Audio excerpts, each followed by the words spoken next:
Personality disorder, অর্থাৎ এক এক সময় এক এক রকম পার্সোনালিটি। এই রোগটার নাম অনেকেই হয়তো শুনেছেন, কিন্তু প্রথম দিকে এই রোগটা বুঝতে অসুবিধা হয় প্রায় সকলের। এরকমই একজন মানুষ, মানে এরকম রোগে আক্রান্ত একজন মানুষের গল্প নিয়েই পরিচালক নবারুণ সেনের দ্বিখণ্ডিত। ঘুমায় পড়ছে। মিস্টার রয় অ্যাকচুয়ালি কি করে? একটা চার্টার্ড ফার্মে চাকরি করতো, লাস্ট 3 বছর হলো সেটাও করে না।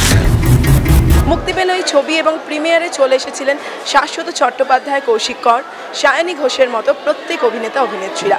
কি বলছেন তারা এই ছবি নিয়ে, দেখে নিন। এক্সপেকটেশন আছে, কারণ স্ক্রিপ্টটা ভালো লেগেছিল বলেই ছবিটা করা, এবং এরকম একটা চরিত্র। কিন্তু আমরা যখন সিনেমা অভিনয় করি বা ছবিটা যখন তৈরি হয়, তখন তো পুরো ছবিটা কি হবে আমাদের মাথায় থাকে না, সেটা ডিরেক্টরের মাথায় থাকে।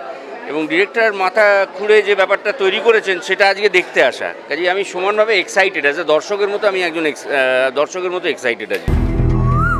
I absolutely have no clue, sir. না, ঠিক হয়ে যাবে তো না? কিন্তু আমার তো কিছু হয়নি। ডিসঅ্যাসোসিয়েটিভ আইডেন্টিটি ডিসঅর্ডার। লোকে দেখবে, এটাই তো এক্সপেকটেশন হতে পারে অভিনেতা। আর আমরা যখন কাজ করি পাগলের মতন পুরো বুঁদ হয়ে কাজ করি, ফলে এক্সপেকটেশন নিয়েই ছবিটা করি। হ্যাঁ, মানে একদম রিলিজ হওয়া অবধি আর দর্শক দেখুক সেটাই চাই। আসুন, টিকিট কেটে সবাই মিলে ভালো ছবি দেখুন, এবং অভিনেতা অভিনেত্রী এবং আমরা যারা প্রত্যেকে কলাকুশলী রয়েছে সবার একটা এক্সপেকটেশন যে আমরা কাজ করব, আর আপনারা দেখে সেটাকে বিচার করবেন ভালো না খারাপ। না, ভালোই হবে, ভালো হবে না? ভালো হবে, ভালো হবে। আমি কিছুতেই প্লেস করতে পারছি না যে বিপিন আর মান্তুটা কে। দেরি করলে বিপিনের সবাইকে ওরা মেরে ফেলে। ছবিটার গল্পটা সেটা তো বলবো না, সেটার জন্য দেখতে হবে। দ্বিতীয় হচ্ছে অভিনেতা অভিনেত্রীরা। তৃতীয় হচ্ছে যে প্রেক্ষাপটে ছবিটা তৈরি হয়েছে, মানে বুনটটা, সেইটাও সবই হচ্ছে যে না দেখলে বোঝা যাবে না, কিন্তু এই সবগুলোই হচ্ছে কারণ দেখবার। একদমই ইন্টেন্স ছবি। এবং আজকে কলকাতা শহরে এসে বাইরে থেকে লোকজন ছবি ডিরেক্ট পরিচালনা করতে চাইছে, তারা স্ক্রিপ্ট নিয়ে আসছে। এটা আমাদের কাছেও যেরকম একটা বড় পাওনা, ইন্ডাস্ট্রির কাছেও একটা বড় পাওনা। তাদেরকে এনকারেজ করতে হবে, তাদের ছবি হলে এসে দেখতে হবে, এবং সেই জন্য ছবিটা দেখা উচিত। আচ্ছা, আপনি কয়েকটা ভিডিও রেকর্ডিং এর কথা বলছিলেন, সেইগুলো কি আপনার কাছে? আমার কাছে আছে, আমি দেবো। হ্যাঁ, একটু।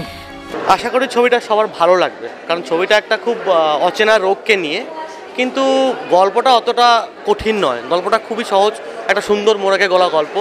একজন চিত্র পরিচালক আর একজন মনোরোগী, তাকে নিয়ে গল্প, এবং দুটোর মধ্যে যে যোগ সাজস তাই নিয়ে আমার গল্প বলা।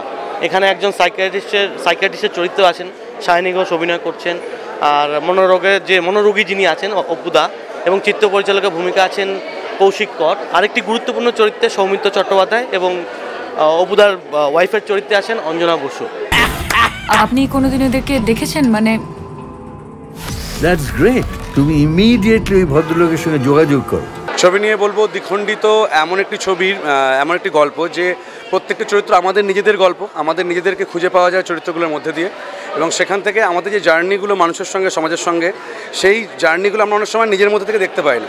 তো বাইরে থেকে দেখার জন্য, অন্যের মাধ্যম দিয়ে দেখার জন্য অবশ্যই ছবিটা দেখুন, পাশে থাকুন, এবং অবশ্যই হলে এসে দেখুন, মতামত জানান বিভিন্ন সোশ্যাল মিডিয়াতে, এবং পাশে থাকুন, এটুকুই বলবো।